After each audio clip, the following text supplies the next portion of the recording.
What is up, guys, and welcome back to a brand new video. Today we've got some more F1 2018 gameplay straight from Codemasters, so huge thank you to those guys for sending it in. Basically, it's gameplay around Paul Ricard. We've got comments from Esteban Ocon, Pierre Gasly, Carlos Sainz, and also Romain Grosjean. So it's quite a different video. You get to see almost them telling a bit of a story. It's a bit different format to what Codemasters have been doing in the past. I personally like it. You get a bit more substance, but I'm going to play the gameplay now. It is a bit of a longer video than normal, so if you have seen the video, I'll leave a timestamp to where you can skip past that if you want and just get my reaction to all of that stuff. So enjoy the video, make sure you leave a like, subscribe to see plenty more F1 2018 content, and I'll leave you guys to enjoy the gameplay.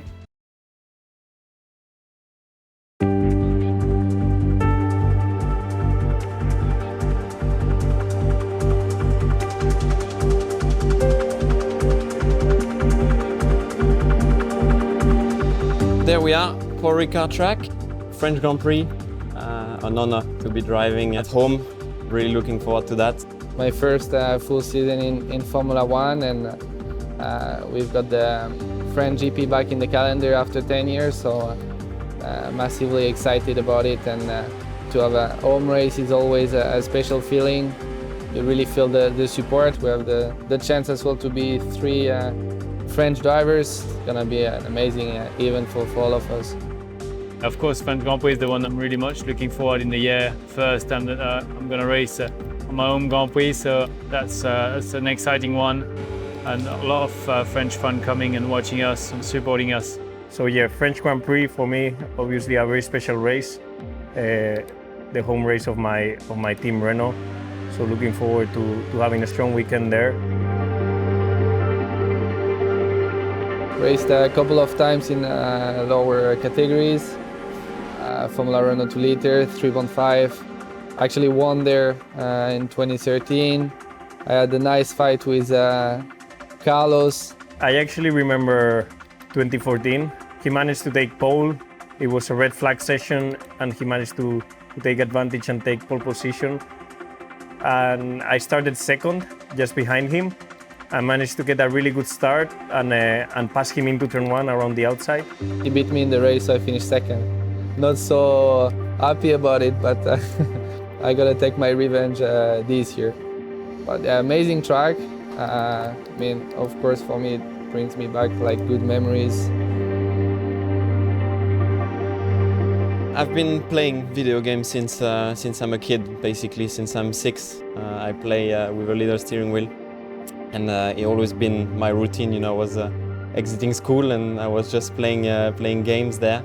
And I haven't stopped that, basically. I've evolved massively and getting more and more realistic. And it's still my routine, you know, I'm just going training during the day. And I play, between 1 and 2 hours on the evenings, online or not online. And I just found it, very useful to just keep it up, basically, when you don't have a race weekend. I just keep racing on my own. I spend my time at home always practicing in Formula One game and going to a simulator in Renault. So you guys can be sure that we also do this kind of practice, because in the end, everything you can do, the better. My first try with the 2018 Formula One game, I must say I'm super impressed. I'm a big fan of the game, so I've always played since I was a kid.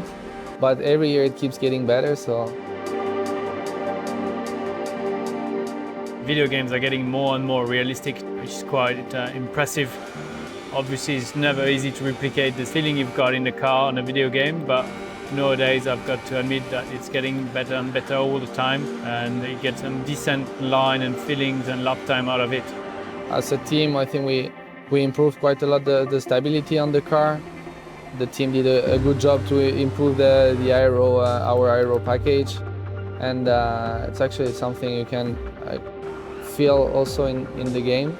In terms of balance, really surprised. I didn't do anything on the setup so far, but it feels already really close to what it is in reality. If you take the aids off, it produces quite a lot of front locking, which is something we have in the Formula One car. The combined traction is difficult to handle because we have nearly 1,000 horsepower this year. You got to be quite careful the way you apply the throttle on all the exits, especially the low-speed corners. feels really close to reality. It's not easy, but in this game I'm actually enjoying myself with the traction zones. I've had a couple of spins, so if you guys at home have your spins, it's normal because a Formula One driver also had them.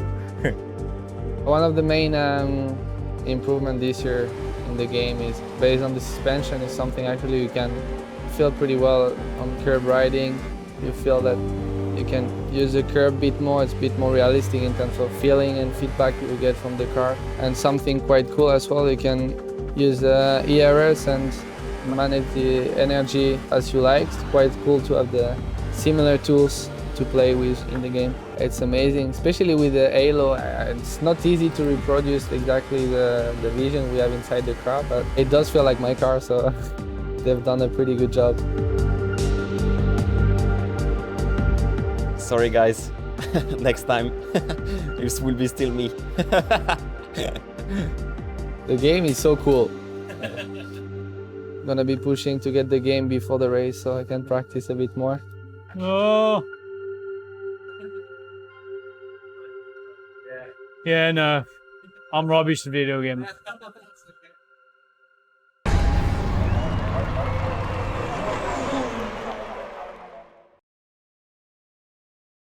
So that was the gameplay of the Paul Ricard circuit with all the drivers taking part in, I'm guessing, time trial sessions, trying to compete against each other. Like I said, I do like the format that they did. Normally the format is that they do like a 1 to 2 minute video, like you saw with like the Charles Leclerc lap around Monaco. This time they've got all the kind of French influence drivers in there, and Carlos Sainz as well, who drives for the Renault team, who has a really heavy influence from France, being you know, from that region of the globe. But yeah, I really liked it. I think it was a really good chance for Codemasters to showcase just how far the graphics have come. I'm going to play some like short clips and just show some like little screenshots here and there of some of the things I really liked. My favorite shot was actually one of the first ones. It was Esteban Ocon, and it was just a side cockpit like close up of his helmet, and you could see the you know, outside of the halo a little bit. It just looked absolutely stunning. And then you got some like running panning shots across like a few of the cars, and you really got to see some of the reflections and the detail in the road. And also the first look at the Paul Ricard circuit. I've never driven on it. I've never seen racing on it. I've only seen brief clips here and there, and I've got to say it's a pretty wacky circuit. It's very unique in the way that it comes across. The first thing is just those runoff areas. It reminds me of like Coda, just how there's just so much color and vibrance. It's almost a little bit distracting, and especially with all those little service roads and all the other roads that go off in every which way. Doing that on opening day, or just like, I don't know, the first few weeks of the F1 2018 game being out, there's going to be so many of us who just take the wrong road and we get a penalty for corner cutting or something like that. It's pretty wacky, pretty unique, and one that I'm quite looking forward to getting stuck into in a few months' time, hopefully. But yeah, in terms of like other features of the circuit, I noticed the start-finish straight was quite narrow. Yeah, not too much room for racing for a start-finish straight. The pit lane is also a little bit interesting. You got like a tight little entrance in there, and then you got to take a really sharp right to get in there. So I'd imagine that pit lane speeding is going to be a bit of an issue when it comes to online racing. But you know, that's all I could really talk about at the circuit before I have even raced it. So it definitely looks interesting, and I'm quite interested to see how it pans out in real life. I don't know if it's going to be the best track overall for overtaking, but who knows? Hopefully I'm proved wrong. I think overall, from like a graphical standpoint, you can clearly see like how much better the game looks versus last year. They just continue to step up their game. One thing I must fault them on, and I'm sure some of you guys saw this as well, Pierre Gasly's car was wrong, his car number.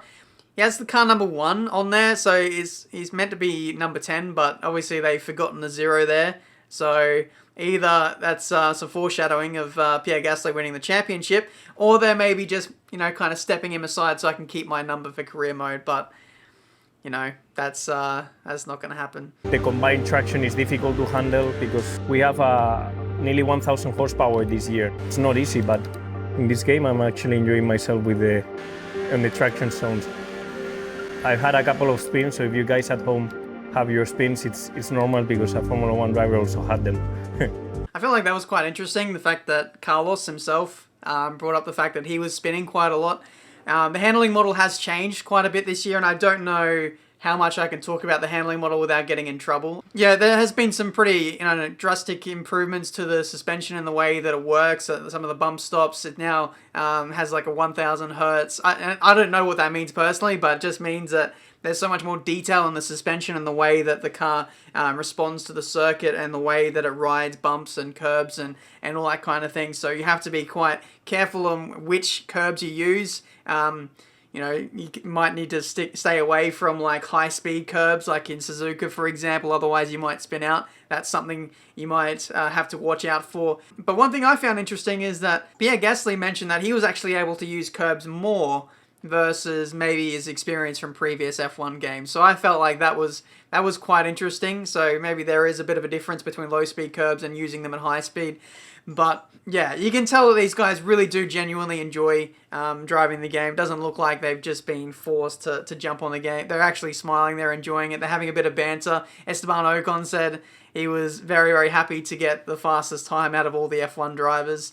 And yeah, these guys are genuinely fans of the F1 game. I think there was a post from like Pierre Gasly like a few weeks ago. He was on a plane and he posted a picture. He was playing on a laptop with a mouse and keyboard, and I don't know how he would find that enjoyable, but he was playing that on a plane. Like, that's the last thing I would want to do, but the fact that he was doing it shows that he really does enjoy the F1 games, and it's really great to see that the drivers do fully embrace the gaming side of the sport, which is really, really awesome. But for me, I feel like personally, the F1 game is probably taking more of a simulation approach, or they're moving in that sim direction now.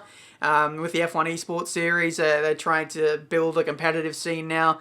And the things that they're adding, like the ERS, the improvements to the suspension, the way that they've changed the way that some of the setups work, and making it easier for drivers to spin on no assist, for example, like Carlos was saying. It points towards this game moving more towards the sim. It's not a full sim, obviously. I think it's edging towards, like, say, maybe like where Project Cars is in the market, but they're still maintaining that middle ground of appealing to the masses, because they're giving all these assists like traction control, ABS, auto gears, auto braking, auto racing line, and I think ERS as well. You can have an assist where it manages your ERS for you, so it'll manage your battery deployment. So that's something that if you're a casual player, you don't need to worry about as well. So I feel like at the moment they are really doing a perfect job of balancing the two sides of sim and arcade. So it's interesting to see how that balance will develop